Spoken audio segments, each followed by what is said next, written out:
Does it not seem kind of familiar?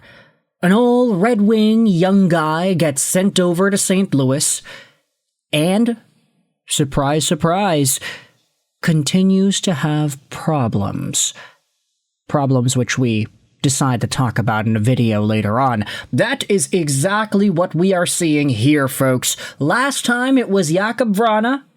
This time, it's Jonatan Berggren.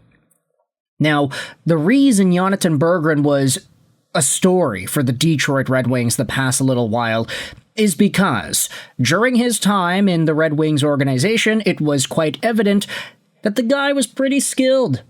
Skilled, middle six caliber forward, decently young, but a guy who wanted more of an opportunity than he was getting under Derek Lalonde, under Todd McClellan, under Stevie Y.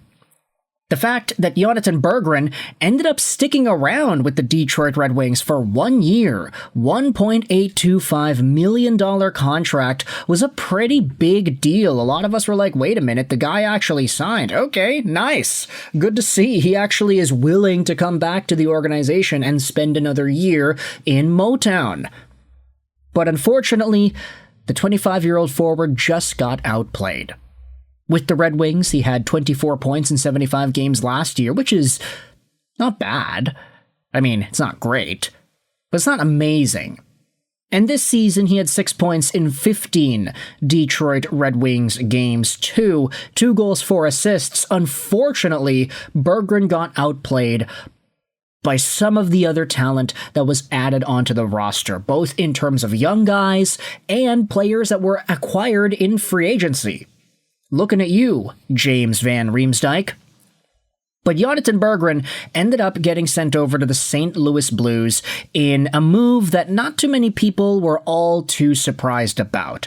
You see, he got claimed on waivers because the Detroit Red Wings wanted to send him down one more time.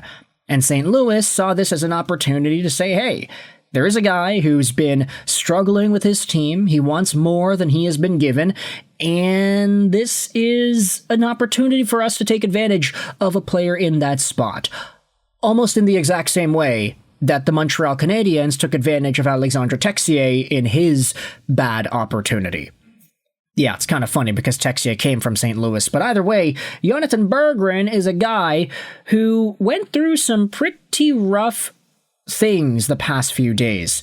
You can see, heading into today's game, Berggren's listed on the first line with Robert Thomas and Pavel Buchnevich. But part of the reason he is on the first line could be seen due to his scratching.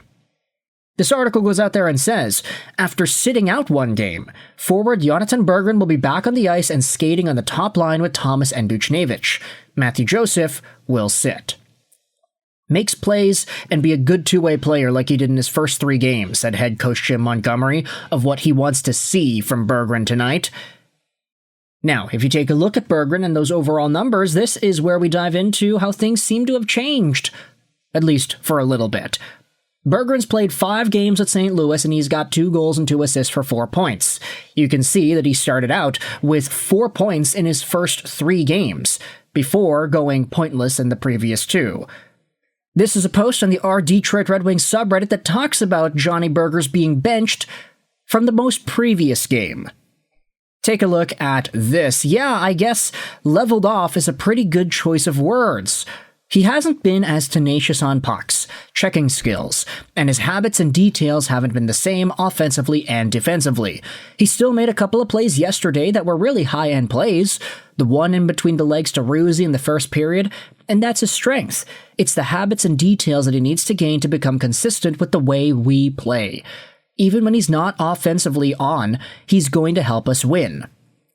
Monty, on what Berggren needs to do better.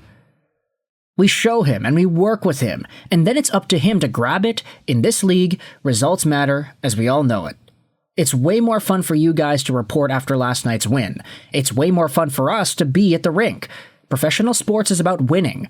As coaches, we really resonate with players that have great habits and details, sticks, stopping on pucks. When the puck stops, you stop.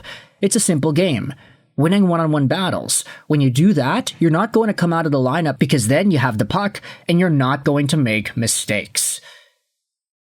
And that is a pretty telling quote from Monty on the way Jonatan Berggren was playing before his healthy scratch in the most recent game. Now, of course, he is back on the first line tonight, so that is going to be kind of his opportunity at redemption.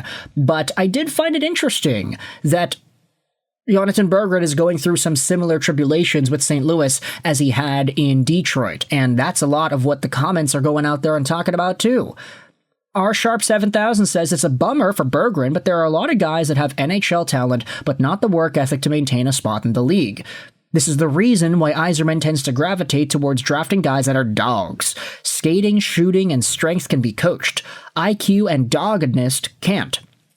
If he manages to find that gear, he'd be a valuable second or third line player, but at 25 years old, he's pretty much what he's going to be. He'll make a nice living in the Swiss League. Another reply says, this is honestly why I'm surprised that the Red Wings even re-signed Berggren this year. He was an RFA, and I guess you don't want to let talented young players just go, but they gave him a $1 million raise this year based on 73 games and 24 points last year. Yeah, he has shown flashes of his talent from time to time, and $1.83 million isn't a ton of money with the cap going up. And it was just 1 year. But guys like Soderblom, Kasper, Finney, Danielson, Michael Brandsegg, Newgard, and Mazur, they were always going to be lurking.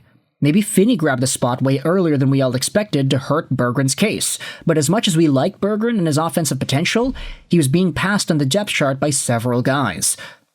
I peeked at the Blues subreddit, and they have a lot of similar comments as we did about him being scratched, that the coach didn't have good reasons to scratch him, and he wasn't the worst guy on the ice that deserved to be scratched, but they had a couple of better players come back from injury, like Kyrou and Snuggerud, and that also takes top forward spots away from Berggren.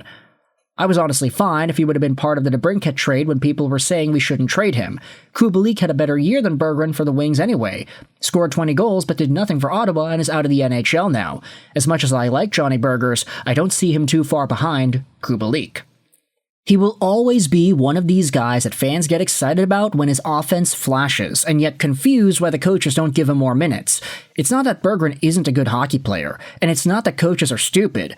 It's just that he's not quite good enough to cement himself into a top 6 role.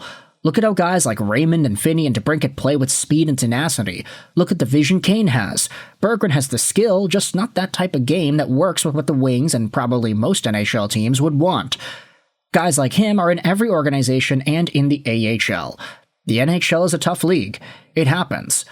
I like Berggren and I hope he makes it work in the NHL, but the writing was on the wall here, and we are hearing the same stuff from his new coach after 5 games played. Now you can debate whether or not the re-signing was low risk or kind of ill-advised, but ultimately, poor buddy needs to find his way. Tough league in the NHL, essentially. That, I think, can be the summarizing point to seal the deal here for Jonatan Berggren and his time in St. Louis. But ultimately, the Blues, they have themselves the Colorado Avalanche later today. This is going to be great for him to get his feet back under. He's playing with some of the best players on St. Louis. We'll see if that skill can flourish with this talent around him. But if he continues to show off more of those kind of lackadaisical, non-committal habits, then it might be a little sooner than we may expect that he finds himself out of the NHL and off the St. Louis Blues roster, despite the fact that he was over a point per game to open up his stint with the Blues. With all this in mind, let me know your thoughts in the comment section below. Does this surprise you for the former Detroit Red Wing to see things go down this way in St. Louis? I hope you enjoyed this video.